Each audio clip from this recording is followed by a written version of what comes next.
Welcome students, मैं हूं संतोष कुमार सेन और हमारे साथ पढ़ेंगे स्टोरी ऑफ फिजिक्स।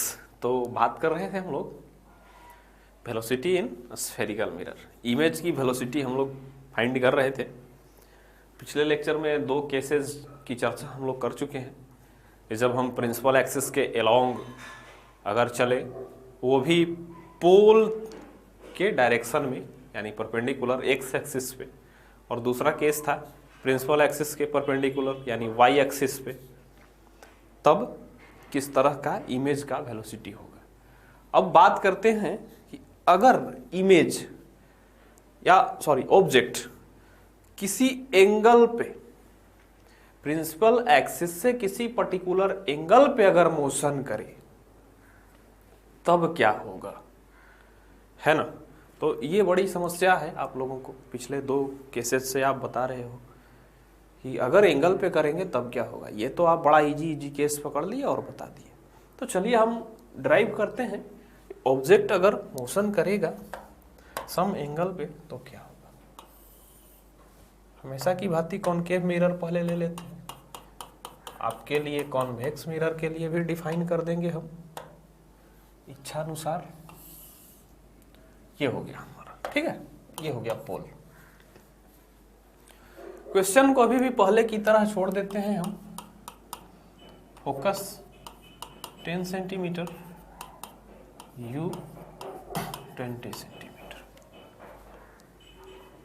ठीक है ना। तो अब हमारा जो ऑब्जेक्ट है वो जो है यहां पे है ना, यहां पे है। अब मोशन करेगा ऑब्जेक्ट, ओ का मोशन होगा सम एंगल पे ऐसे। चलिए, ठीक है ना। कैलकुलेशन को थोड़ा इजी करने के लिए मैं एग्जांपल ऐसे नोन एंगल को दूंगा जो बहुत ही फेमस है, 37 डिग्री, ठीक है ना। 37 डिग्री के एंगल पे मोशन किया और कितना से किया, 5 सेंटीमीटर पर सेकेंड, ठीक है ना, 5 सेंटीमीटर पर सेकेंड। अब ये कॉनकेव मिरर है तो एफ भी निगेटिव और यू भी निगेटिव। अब बताओ आपकी इमेज किस तरह से मोशन करेगा, है ना। तो इस तरह का जब भी एंगल का फिनोमेना आएगा तो मैंने ये बताया था आप लोगों को कि वो एक्स एक्सिस में भी मोशन करता है और वाई एक्सिस में भी मोशन करता है ना। अगर सम एंगल पे आप चले तो आप दोनों कोऑर्डिनेट में मोशन करते हो। तो दोनों कोऑर्डिनेट में मोशन करते हो तो कैसे पता चलता है कि एक्स में कितना और वाई में कितना। प्रोजेक्शन ले लेते हैं, है ना, या कंपोनेंट तोड़ते हैं। दोनों एक ही बात है, प्रोजेक्शन लेना या कंपोनेंट तोड़ना। तो हम एक्स एक्सिस पे कंपोनेंट तोड़ेंगे और वाई एक्सिस पे कंपोनेंट तोड़ेंगे। तो चलिए, इसका कंपोनेंट अगर आप ब्रेक करते हो तो ये जब कंपोनेंट ब्रेक होगा ऐसे, तो एक्स एक्सिस पे आएगा 4 सेंटीमीटर पर सेकेंड, और ये डायरेक्शन को फॉलो करेंगे हम। इधर ब्रेक हुआ यानी इस डायरेक्शन में, और ये होगा 3 सेंटीमीटर पर सेकेंड। बहुत ही फेमस 4, 3 और 5 का ये कॉम्बिनेशन है, इसीलिए मैंने ये डाल दिया ताकि याद रहता है हर किसी को। क्वेश्चंस में अलग अलग भी आएंगे, आप कैलकुलेट करना। तो ये पता चला कि ये दोनों एंगल में, दोनों कोऑर्डिनेट में मोशन कर रहा है। अब पिछले दोनों केस आपको दिखाई दे रहे होंगे यहाँ पे। ये वाला केस भी आप पढ़ चुके हो, ये वाला केस भी आप पढ़ चुके हो। तब आप लोगों को दिमाग में चमका होगा कि अरे सर ये तो बड़ा इजी है, दोनों के दोनों फॉर्मूले पता हैं, और प्लेन मिरर के जैसा बस कंपोनेंट जैसे प्लेन मिरर में किए थे वैसे ही दोनों फॉर्मूले लगा के उसी तरह से इमेज का भी निकाल लेंगे, बस हो जाएगा। आपके दिमाग में आ रहा होगा ये चीजें। लेकिन आप गौर करो कि मैं वहां पे क्या क्या कॉन्सेप्ट आपको सिखाया था। केस 1 कब वैलिड था, जब हाइट ऑफ ऑब्जेक्ट और हाइट ऑफ इमेज कांस्टेंट हो। केस 2 कब वैलिड था, जब डिस्टेंस ऑफ ऑब्जेक्ट और डिस्टेंस ऑफ इमेज कांस्टेंट हो। लेकिन यहां पे ना तो डिस्टेंस कांस्टेंट है ना हाइट कांस्टेंट है, दोनों के दोनों टर्म एक साथ वेरिएबल हुए हैं,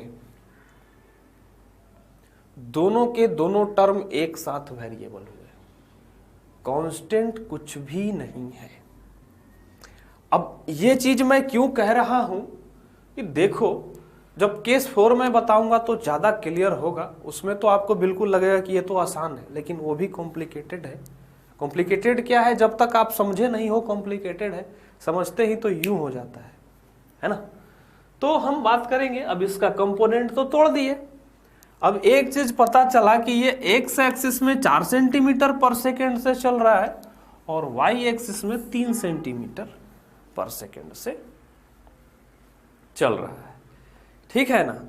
तो सबसे पहले तो हम एक्स एक्सिस में तो हम निकाल सकते हैं मोशन इसका, एक्स एक्सिस में कोई ज्यादा परेशानी नहीं होगी हमको निकालने में। क्यों? क्योंकि इस प्रिंसिपल एक्सिस पे अगर आप इधर इधर मोशन कर रहे हो, प्रिंसिपल एक्सिस पे मोशन कर रहे हो, तो उससे हाइट पे कोई फर्क नहीं पड़ता है, ऑब्जेक्ट के हाइट में कोई चेंज नहीं होता है, तो इमेज के हाइट में भी कोई चेंज नहीं होता है। तो जो एक्स डायरेक्शन में आप निकालोगे, एक्स डायरेक्शन में आप निकालोगे, ये तो एज इट इज आप निकाल सकते, लेकिन ये वाला फेनोमेना एज इट इज आप नहीं लगा सकते।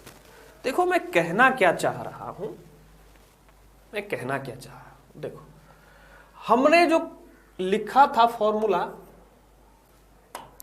देखो h i by h not equal to minus v by u. उस समय ये दोनों क्या थे, कांस्टेंट थे, लेकिन यहां पे क्या है, वेरिएबल है।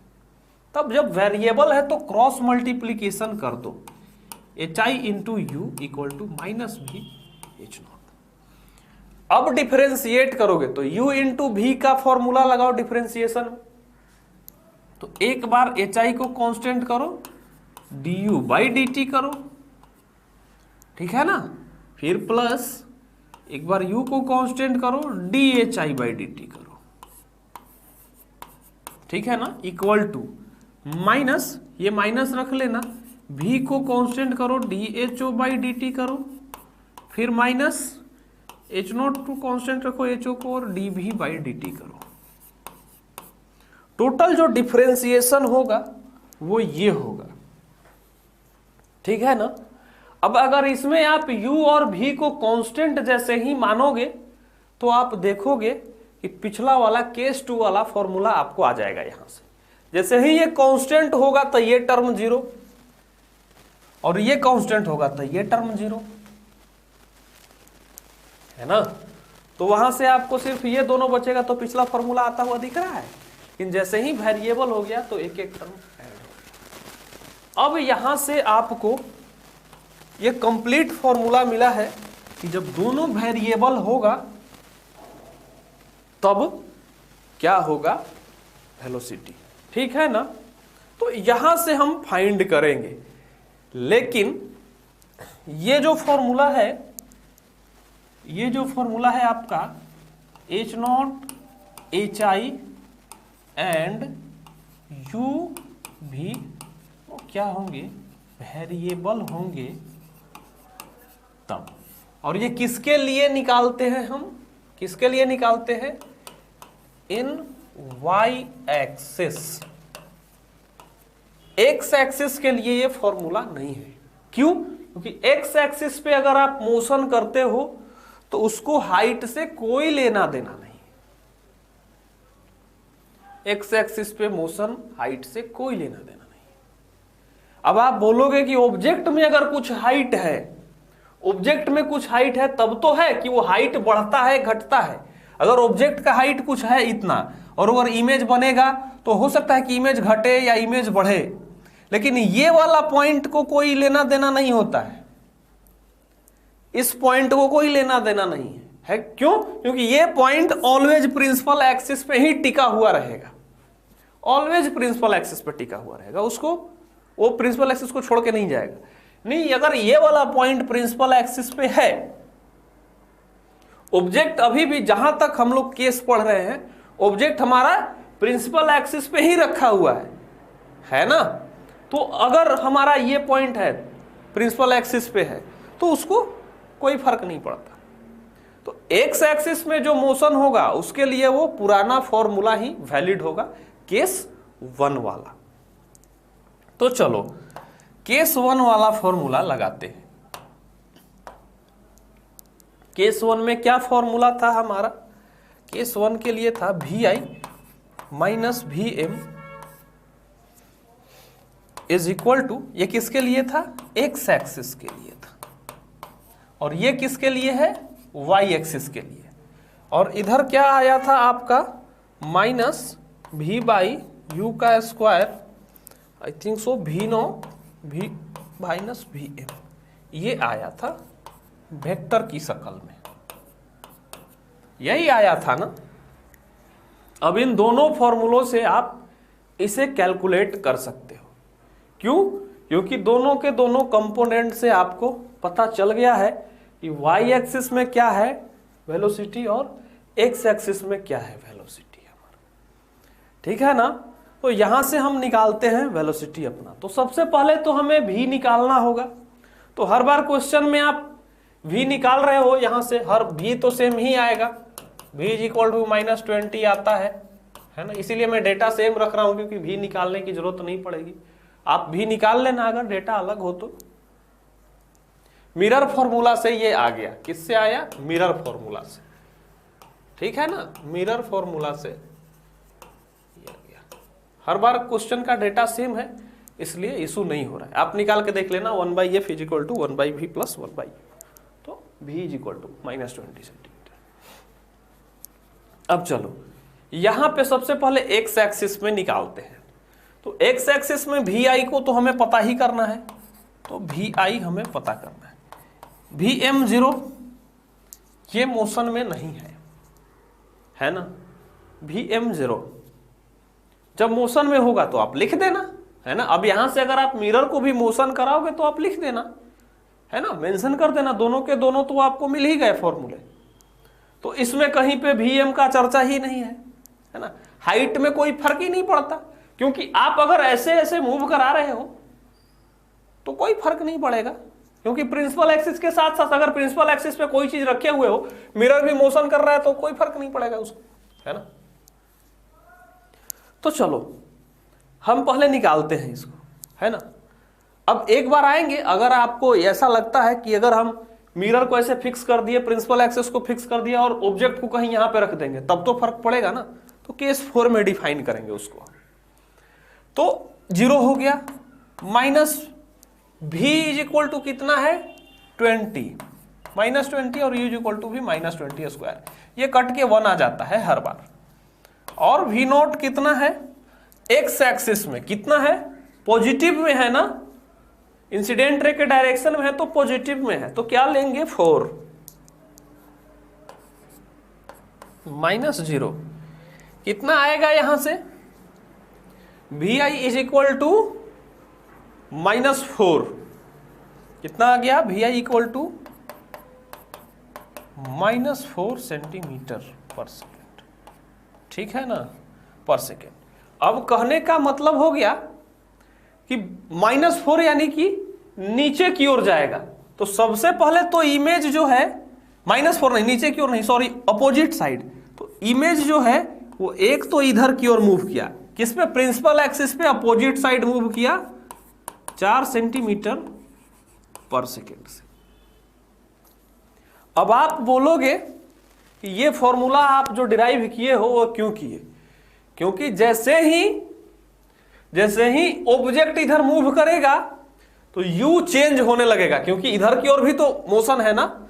जैसे ही ये इधर मोशन ऐसे किया तो समझो कि u में भी मोशन होने लगा, u भी चेंज होने लगा और I भी बदलने लगा।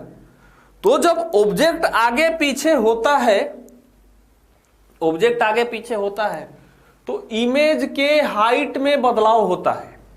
अभी मैंने बोला प्रिंसिपल एक्सिस वाले पॉइंट से कोई फर्क नहीं पड़ता, लेकिन हाइट चेंज होता है। हमने क्या पढ़ा था कि जैसे जैसे फोकस से क्या करेंगे हम, प्रिंसिपल एक्सिस पे पहले C पे रख दिए तो C पे इमेज सेम बनता है ना। और फिर सी से आगे बढ़ाएंगे, एफ और सी के बीच में रखेंगे तो थोड़ा बड़ा बनेगा, फिर एफ पे रख देंगे तो बहुत ज्यादा मैग्नीफाइड बन जाता है, ऐसे कर करके होता है। फिर सी के पीछे ले जाएंगे तो छोटा बनेगा। तो उस तरह से डिपेंड करता है कि ऑब्जेक्ट रखा कहां पे है।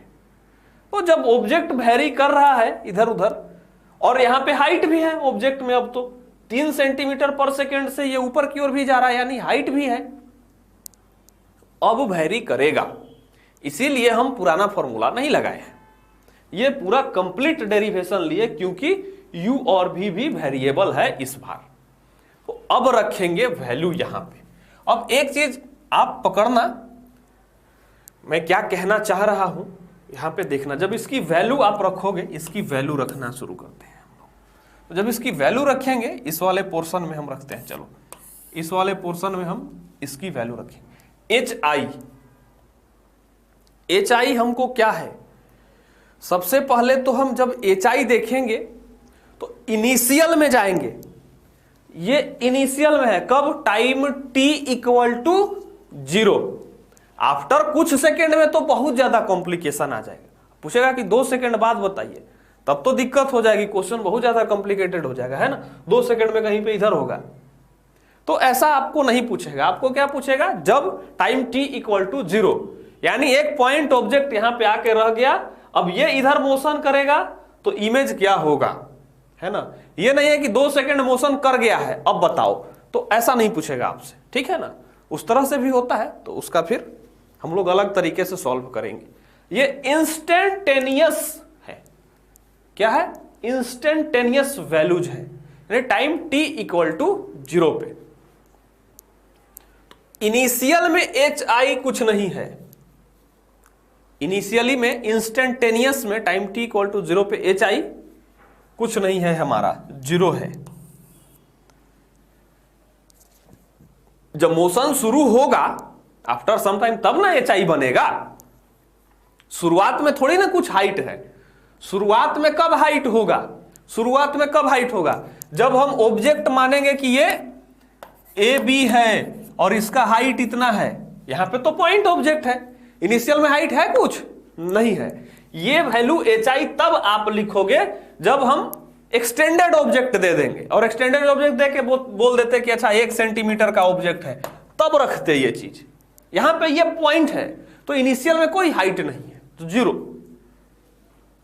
तो 0 into something du by d T, 0 into something कुछ भी कर लो 0 ही होगा।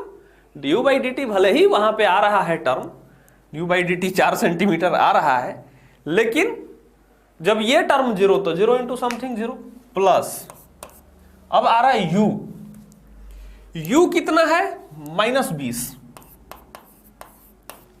dhi by d T. Main तो यही निकालना है मुझे, यही निकालना है, तो ये तो ऐसे ही रह गया। फिर यहां पे -v dho by d T, minus भी कहां पे है, भी है आपका -20, -20 dho by d t, height of object with respect to time change हो रहा है ना, 3 centimetre per second, dho by d t यही है, देखो।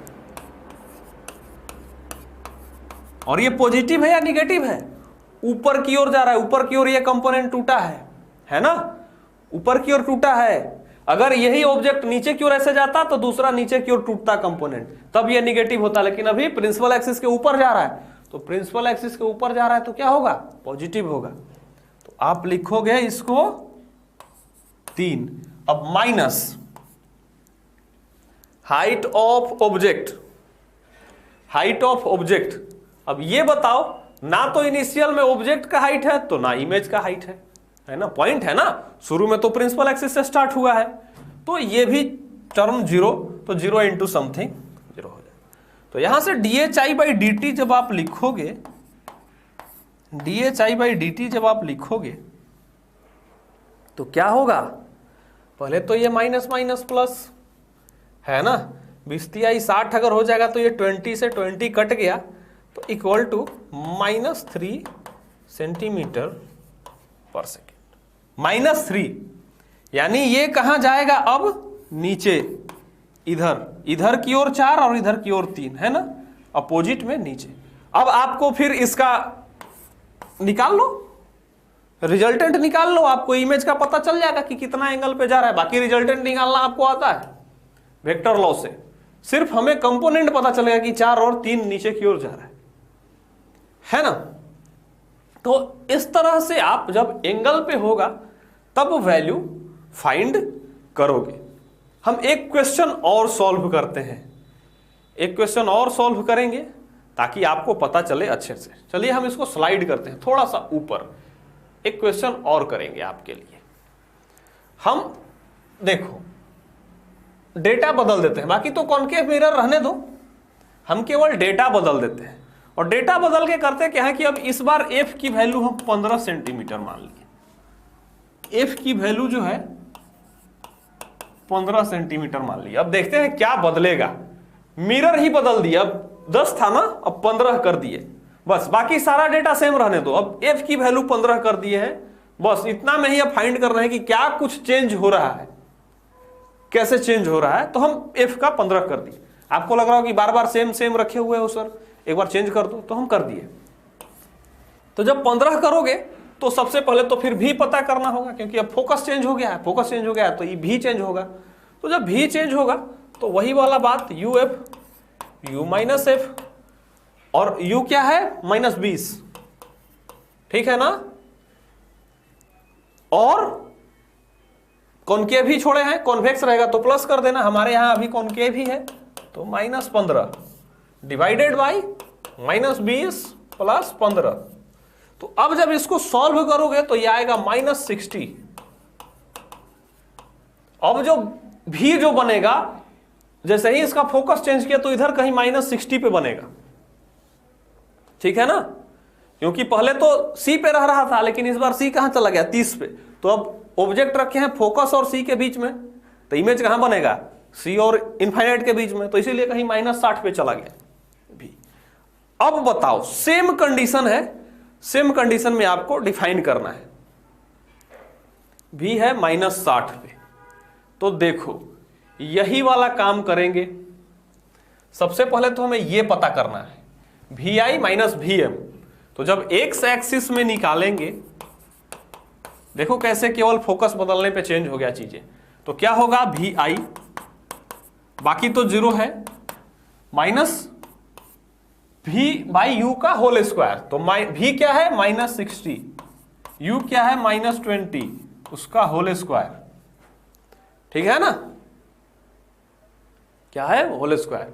और vo माइनस vm। तो vo अभी भी क्या है, ऑब्जेक्ट का क्या है, एक्स डायरेक्शन में, एक्स डायरेक्शन में कितना था 4, बाकी 0। अब देखो आप vi की वैल्यू जब यहां से निकालोगे तो कितना हो गया 3, ठीक है ना। तो 9, 3 तिहाई कितना हो गया 9, समझ गए। 20 तिहाई 60 है, तो 3 का स्क्वायर कितना हो गया 9, तो माइनस, और ये 9 इंटू 4 कितना हो गया 36। सोचो, -36 सेंटीमीटर पर सेकेंड की स्पीड से, यानी अब अपोजिट में इधर, उस समय कितना भाग रहा था, केवल -4 से जा रहा था, लेकिन जैसे ही फोकस चेंज किया उसका, देखो -36 से भाग रहा है ना। तो y में भी चेंज होगा। अब कुछ y में भी रख के देखो आप, अब y में रखोगे वैल्यू तो कितना आएगा, चलो y में रखते हैं। वही वाला बात है, ये 0, दूसरा टर्म भी 0 क्योंकि इनिशियल में वो है हमारा। तो -20, क्योंकि u -20 है, -20 dhi/dt इज इक्वल टू -60। इस बार भी क्या हो गया -60 इंटू dho, ये क्या है 3। अब ये देखो, माइनस से ये माइनस कट गया, 20 तिहाई 60, कितना हो गया 3 तिहाई 9, -9 सेंटीमीटर पर सेकेंड। तो ये कैसे चेंज होगा, अब देखो इधर की ओर भाग रहा है 36 सेंटीमीटर पर सेकेंड से, और नीचे की ओर भाग रहा है 9 सेंटीमीटर पर सेकेंड से। अब इसका रिजल्टेंट कुछ और आएगा। तो जैसे ही फोकस बदले तो देखो फिर इमेज का क्या चेंज हो गया, हमारा वेलोसिटीज। तो अलग अलग क्वेश्चंस के लिए आप डिफाइन करोगे और सॉल्व करके देखोगे कि ये क्या आ रहा है। ये तो कॉनकेव था, आप कॉन्वेक्स के लिए करना, सेम डेटा के लिए आप कॉन्वेक्स मिरर के लिए सॉल्व करना। ऐसे मैं कॉम्बिनेशन बनाने लगूंगा तो बहुत सारा कॉम्बिनेशन बन जाएगा, लेकिन लेक्चर्स में उतने क्वेश्चंस को सॉल्व करना पॉसिबल नहीं है। मैक्सिमम प्रैक्टिस आप करोगे, डाउट होगा तो चैट बॉक्स में मैं बताऊंगा, आप पूछना। तो ये रहा केस थर्ड, इसको नोट करो। अब आते हैं हम केस 4 पे, ये लास्ट केस है हमारा, ठीक है ना, केस 4। अब इसमें थोड़ा बहुत जो कंफ्यूजन होगा हल्का फुल्का अभी तक का आपका, वो क्लियर हो जाएगा। Case 4,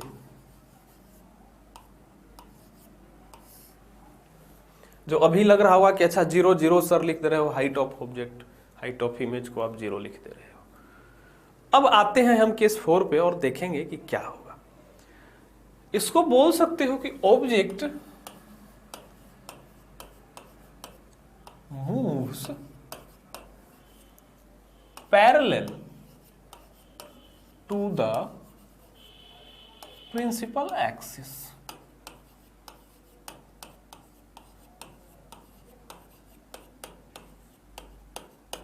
parallel to the principal axis कहने का क्या मतलब हो गया, इसको दो तरीके से आप समझ सकते हो।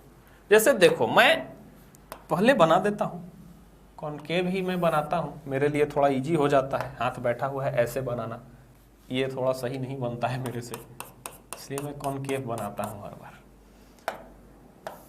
चलो, ये हो गया प्रिंसिपल एक्सिस, हमारा पोल हो गया। अब हम दो तरीके से इस क्वेश्चन को समझेंगे कि मैं कहना क्या चाह रहा हूं। पैरेलल, आप सबसे पहले तो एक चीज ये मान सकते हो कि प्रिंसिपल एक्सिस के ऊपर में ऑब्जेक्ट रखा हुआ है, या तो आप पॉइंट ऑब्जेक्ट को ही प्रिंसिपल एक्सिस के ऊपर में रख दो, है ना, समथिंग हाइट पे। मान लिया जाए कि आप हाइट ले लिए 2 सेंटीमीटर, कि हम इसको 2 सेंटीमीटर के हाइट पे रखे हुए हैं। या तो आप पॉइंट ऑब्जेक्ट को 2 सेंटीमीटर के हाइट पे रख दो, या आप ये भी बोल सकते हो कि आपके पास एक ऑब्जेक्ट है जिसकी हाइट है 2 सेंटीमीटर। दोनों केस सेम होगा। अब ये ऑब्जेक्ट जैसे जैसे इधर की ओर बढ़ेगा तो इसका जो इमेज बनता है उसका हाइट भी बढ़ेगा घटेगा, है ना। यानी सिर्फ मोशन एक्स एक्सिस में होगा, इसका मोशन सिर्फ एक्स एक्सिस में होगा, लेकिन इमेज का जो मोशन होगा वो एक्स और वाई दोनों में हो जाएगा। क्यों?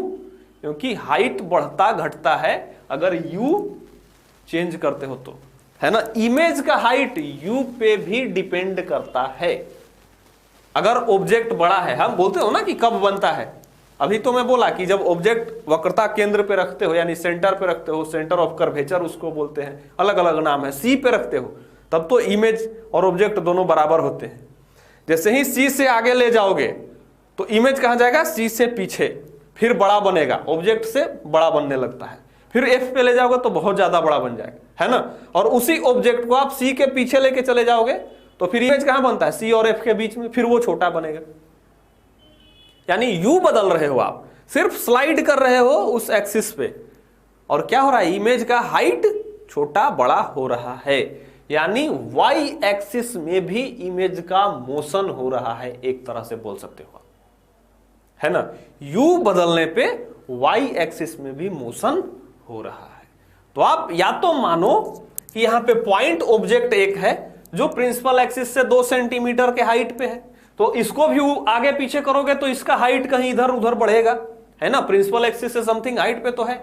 या फिर आप 2 सेंटीमीटर हाइट का ऑब्जेक्ट ही ले लो, फिर इसको आगे पीछे करोगे आप, भले ही ऊपर की ओर मत ले जाओ, लेकिन आगे पीछे करोगे तो इमेज का मोशन, इमेज भी बड़ा छोटा होगा, और वो एक तरह का मोशन ही है ना। तो यहां पे बात आके फंसेगी फिर। तो आप ये मत समझना कि केवल ऐसे मोशन करा देने से हमारा बात बन जाएगा कि अच्छा एक्स एक्सिस में है। तो हम ये बोले कि इसका मोशन हो गया इस डायरेक्शन में 2 सेंटीमीटर पर सेकेंड से। ठीक है ना। क्वेश्चन अब वही बदल देते हैं, अगर मैं बदल दिया हूं तो F = 15 सेंटीमीटर ही मान लेते हैं। ठीक है ना। और U जो है 20 सेंटीमीटर पर रखा हुआ, दोनों निगेटिव है क्योंकि कॉनकेव मिरर है। ठीक है। तो अब हम अगर दोनों फॉर्मूले मुझे पता है ना, फॉर्मूला तो पता ही है, हर तरह का कंडीशन का फॉर्मूला पता है, यहां पे सिर्फ उसको इंप्लीमेंट करवाना है। तो इमेज में दोनों तरह का मोशन हो रहा है हमारा, यानी एक्स में भी निकालेंगे और वाई में भी निकालेंगे, एक्स में भी निकालेंगे और वाई में भी निकालेंगे। और अब आपको इनिशियल ऑब्जेक्ट का हाइट पता है। ठीक है ना। तो आप करोगे, अब यहां से सोल्व करो। v की वैल्यू क्या आ गई थी, पिछले क्वेश्चन में -60 सेंटीमीटर आया था। चलो दोबारा निकालने की जरूरत ही नहीं है, आ गया, मुझे नहीं है, आप निकालना उसको। तो 60 सेंटीमीटर आ गया। अब हम क्या करेंगे, एक्स डायरेक्शन में चलेंगे। क्या अच्छा एक्स में क्या हो रहा है, तो एक्स में जब लिखेंगे तो vi अगर हमको निकालना होगा एक्स में तो कैसे निकालेंगे, vi अगर निकालना है तो vi minus vm is equal to minus v/u square v0 minus vm, यही था ना, वेक्टर के साथ आया था, ये वेलोसिटी है। इस तरह से था। मिरर मोशन में है, मोशन में नहीं है तो 0, आप मिरर मोशन में रहेगा तो पुट कर लेना, है ना। आगे आपको आता है, vi निकालना है यहां से, -60 -20 का स्क्वायर 0, v0 कितना है 2, कितना है हमारा 2 है। ठीक है ना। तो और क्या है पॉजिटिव, क्योंकि इंसिडेंट रे के डायरेक्शन में मोशन हो रहा है। देख लो इंसिडेंट रे के डायरेक्शन में मोशन हो रहा है तो पॉजिटिव लेंगे। कितना हो गया 3 3 तिहाई 9 दूनी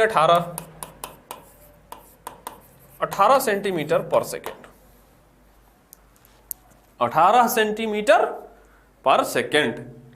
अब ये देखो आप 18 सेंटीमीटर पर सेकेंड निगेटिव में है, यानी इमेज का जो डायरेक्शन होगा वो जो 60 पे इधर बना है, 60 सेंटीमीटर पे जो बना है वो कहां होगा, अभी तो नीचे होगा, क्या होगा वो मुझे नहीं पता। चलो सबसे पहले तो हम केवल बना देते हैं कि हाँ 60 सेंटीमीटर पे यहां पे कहीं पे इमेज बना है, ये ओ लिख दिए, चलो आई कर दो, यहां पे बना, और ये इधर की ओर जा रहा है कितने से, 18 सेंटीमीटर पर सेकेंड से। ठीक है ना, 18 सेंटीमीटर पर सेकेंड से जा रहा है अपोजिट डायरेक्शन में, है ना, इंसिडेंट रे के अपोजिट डायरेक्शन। अब इसकी हाइट बढ़ रही है, घट रही है, पॉजिटिव में बढ़ रही है, निगेटिव में घट रही है, कैसे पता चलेगा। अब चलते हैं हम y एक्सिस वाला फॉर्मूला लगाएंगे। तो जब y एक्सिस वाला फॉर्मूला लगाएंगे तो अब यहां पे रुकना है थोड़ी देर के लिए। पहले तो हमको ऑब्जेक्ट का हाइट पता है, तो इनिशियल में जब ऑब्जेक्ट का हाइट है तो इनिशियल में इमेज का भी हाइट होगा। तो इनिशियल में इमेज का हाइट निकालते हैं हम, hi is equal to h0 minus v/u। यहां से आपको हाइट ऑफ इमेज पता चल जाएगा। तो जब हाइट ऑफ इमेज निकालेंगे तो h0 कितना है 2, पॉजिटिव में है, माइनस v कितना यानी 60 प्लस 60 हो गया, है ना, और u कितना हो गया -20, तो 20 तिहाई 60 3 दूना 6 यानी -6 सेंटीमीटर। तो इनिशियल में कितना है -6 सेंटीमीटर का हाइट है हमारा। ठीक है ना, -6 सेंटीमीटर का हाइट है। माइनस कहने का मतलब प्रिंसिपल एक्सिस से नीचे बन रहा है ना, रियल और इन्वर्टेड बनता है, आपको बताया गया था। तो -6 सेंटीमीटर यानी नीचे बन रहा था, यहां पे ये नीचे की ओर बन रहा है 6 सेंटीमीटर पे। अब इधर की ओर जब इधर बढ़ेगा तो हो सकता है कि ये बढ़ते जाए, इधर की ओर जा रहा है तो हो सकता है कि बढ़ते जाए, है ना। फिर एक टाइम आने के बाद इमेज f के बाद आगे बदल भी जाता है, तो जैसे जैसे आप लेके जाओगे तो बदलेगा वो कंडीशन। ठीक है ना, तो चलो अब यहां से हम y डायरेक्शन में निकालेंगे। y डायरेक्शन में निकालेंगे तो y डायरेक्शन वाला फॉर्मूला लगा देंगे। y डायरेक्शन में फॉर्मूला क्या था, HI इनिशियल में du by d T plus u dhi by d T minus भी dho by d T minus ho dv by, यही फॉर्मूला था ना। अब HI क्या है, -6, HI क्या है -6, तो आप लिख दो height of image -6 du by d T क्या है 2 सेंटीमीटर पॉजिटिव में है, प्लस u कितना है हमारा -20 इनिशियल में, dhi बाई डी टी तो हमको पता करना है, हाइट ऑफ ये तो पता ही करना है, इक्वल टू माइनस v कितना है -60, dho बाई डी टी कितना है, dho बाई डी टी कितना है हाइट 2 सेंटीमीटर, इधर dho बाई डी टी है, नहीं होगा इस बार ये जो है dho बाई डी टी ये नहीं है, क्योंकि हाइट ऑब्जेक्ट का नहीं बदल रहा है, ऑब्जेक्ट का हाइट नहीं बदल रहा है, तो ये कांस्टेंट टर्म हो गया, इसलिए ये क्या हो गया 0 हो गया। ठीक है ना। अब पता चला ये हाइट भले चेंज हो या ना हो, लेकिन अगर u बदलेगा तो ये dhi बाई डी टी ये होगा, हाइट ऑफ इमेज बदलता है, ये तो आपको पता ही है, तो ये नहीं बदल रहा है इसलिए ये 0। माइनस h0 कितना है इनिशियल में, ऑब्जेक्ट का हाइट कितना है 2 सेंटीमीटर, ठीक है ना। और dv बाई डी टी ये क्या आया, dv बाई डी टी क्या है, ये वाला टर्म x एक्सिस के डायरेक्शन में कितना हो रहा है -18 du बाई डी टी और dv बाई डी टी क्या है x के डायरेक्शन में, और ये क्या है y के डायरेक्शन में। तो चलो यहां से सारा कुछ लिख दिए, केवल यही अननोन रह गया, तो 6 दूना 12 -12 -20 dhi by d t equal to 0, 18 दूनी 36 माइनस माइनस प्लस 36, ये इधर जाएगा तो 36 और 12 कितना हो गया 48 ना। तो वहां से आप लिख सकते हो, देखो dhi by d t is equal to 48 divided by -20, तो आप लिख सकते हो इसको -12/5 सेंटीमीटर पर सेकेंड, है ना, -12/5 सेंटीमीटर पर सेकेंड से नीचे की ओर ये जाएगा, जैसे जैसे ऐसे यानी कि बढ़ते चला जाएगा, -12/5 सेंटीमीटर पर सेकेंड से, ठीक है ना। यानी जैसे जैसे पीछे जाएगा हाइट इसका निगेटिव में नीचे की ओर होता चला जाएगा। तो ये इस तरह से 4 कॉन्सेप्ट थे आपके velocity of image in a spherical mirror में, और आप इस पे नंबर ऑफ क्वेश्चंस करना, इसको नोट कर लो, अलग अलग क्वेश्चंस करना। पहले तो सबको कॉन्वेक्स मिरर मान के आप कर लेना, जितने भी एग्जांपल्स मैं बताया हूं, और कॉन्वेक्स मिरर में सिर्फ साइन कन्वेंशन बदलता है और कुछ नहीं है, सिर्फ एफ बदल जाएगा, बाकी तो यही रहता है। देख लेना कि v की वैल्यू क्या आई, f बदलेगा और v बदल जाता है, बस और कुछ नहीं है, बाकी तो फॉर्मूला सेम ही रहेगा, आप सॉल्व करना। फिर हम आगे बात करेंगे अब रिफ्रैक्शन पे, रिफ्रैक्शन क्या होता है, नया टर्म है, रिफ्रैक्शन की चर्चा हम लोग करेंगे, ठीक है।